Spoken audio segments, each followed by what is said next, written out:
మనం ప్రతిరోజు కూడా కార్యక్రమంలో మన నిత్య జీవితంలో మనం ఎదుర్కొనేటువంటి కష్టాలను కడతీర్చుకోవడానికి గాను ఏ ప్రకారంగా మన ఇంట్లో ఉండేటువంటి మిరియాలు కానీ ధనియాలు కానీ ఇట్లాంటి పదార్థాలన్నీ కూడా ఉపయోగపడుతున్నాయో తెలుసుకుంటున్నాం కదా. ఆ క్రమంలో నేటి రోజున మాకు తీవ్రమైనటువంటి కష్టాలు కలుగుతున్నాయి, పదే పదే కష్టాలు వస్తున్నాయి, ఈ కష్టాల నుంచి ఎలా మేము గట్టెక్కాలో మాకు తెలియట్లేదు, దిక్కుతోచినటువంటి స్థితిలో మేము ఉన్నాం అనుకునేటువంటి సందర్భాలలో మనకి బాగా ఎలా ప్రకారంగా మనకి మిరియాలు ఉపయోగపడతాయి ఈరోజు తెలుసుకుందాం. మిరియాలు ఏవైతే ఉన్నాయో వీటిని ఒక 8 సంఖ్యగా తీసుకోవాలి. అంటే 8 మిరియాలకి ఎక్కువ కానీ తక్కువ కానీ కాకుండా 8 మిరియాలు తీసుకొని వీటిని తీసుకువెళ్ళి పారే నీటిలో వేసి మాకు ఉండేటువంటి కష్టాన్ని పోగొట్టమని చెప్పని నమస్కారం చేసుకోవాలి. ఇలా రోజు చేస్తూ ఉండాలి.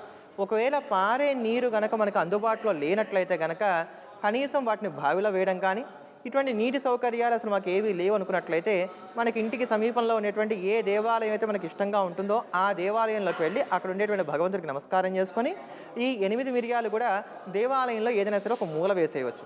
ఇలా అయినా చేయవచ్చు.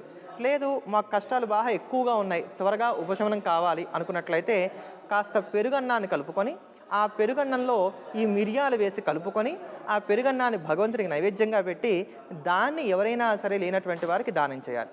ఇలా రోజు చేస్తూ వచ్చినా కూడా, అంటే రోజు పెరుగన్నం ఎక్కువ కూడా అక్కర్లా, కాస్త ఒక పిడికెడు పాటు అలా రోజు చేస్తూ వచ్చినా కూడా మనకు ఉండేటువంటి తీవ్రమైనటువంటి కష్టాల్లో నుంచి మనం బయటపడడానికి గాను ఆస్కారం ఏర్పడుతుంది. అంత తేలిగ్గా సునాయాసంగా మన కష్టాలు తీర్చుకోవడానికి గాను మనకి ఇంట్లో పోపుల డబ్బాలో ఉండేటువంటి మిరియాలే చక్కగా ఉపకరిస్తాయనడంలో ఎంత మాత్రం అతిశయోక్తి లేదు.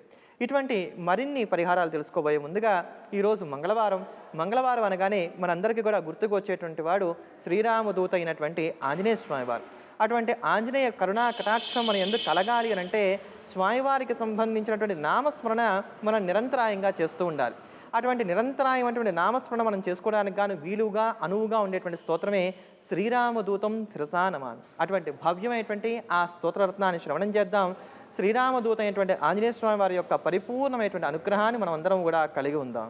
మనోజవం మారుతతుల్య వేగం జితేంద్రియం బుద్ధిమతాం వరిష్టం వాతాత్మజం వానరయూధ ముఖ్యం శ్రీరామదూతం శిరసా నమామి.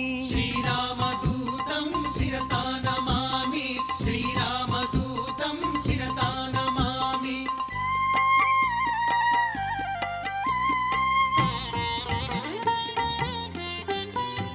మకుటరత్నకాంతిమధితమిశ్రం అరుణోదయ రుచిరానన కమలం చలితమకరకుండలగండభాగం నవమణిమయ రసనామధ్యభాగం. శ్రీరామదూతం శిరసా నమామి.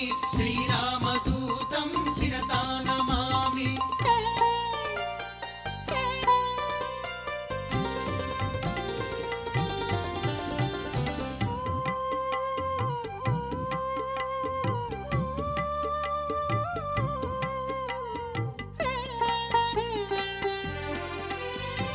కరుణరుచిర శుభతరవరహారం సమలంకృత దివ్య స్వర్ణోపవీతం.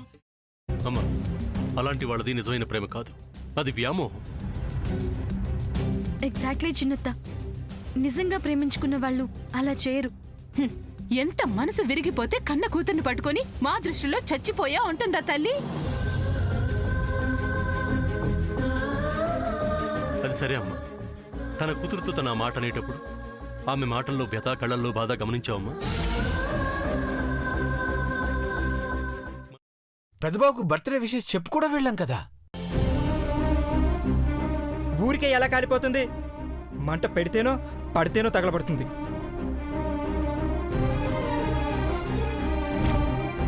కరెక్ట్ చిన్నబాబు, నీకొచ్చినట్టే నాకు డౌట్ వచ్చింది.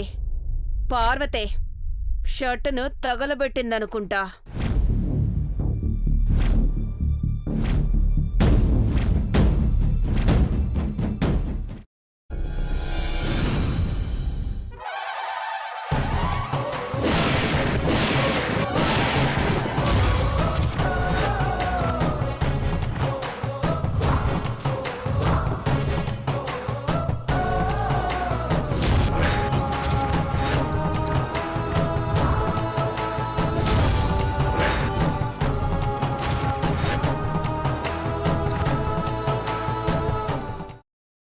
తర్వాత పొట్టు తీసేసి చాప్ చేసి పక్కన పెట్టుకోవాలి.